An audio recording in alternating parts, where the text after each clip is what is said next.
大家好，我是星车坊小沈。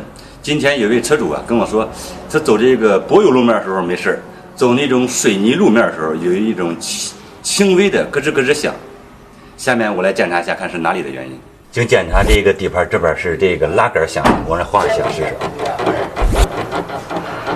现在我们把这个拉杆拆下来，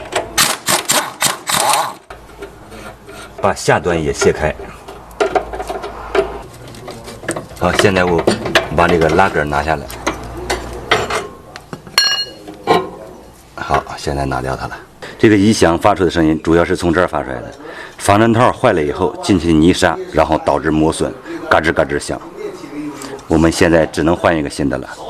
好，这是损坏的，这是新的，我们把新的安装上去。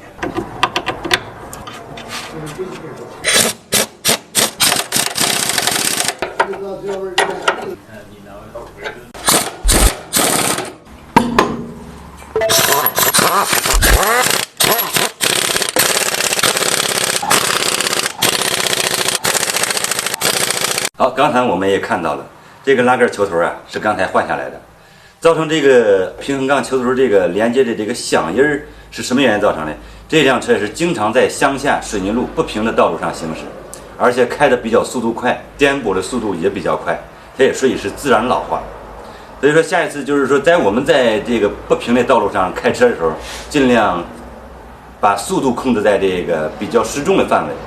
这个东西会长期使用寿命稍微长一点点。本期节目到此就结束了，大家有什么问题和建议，在屏幕下方留言，咱们下期再见。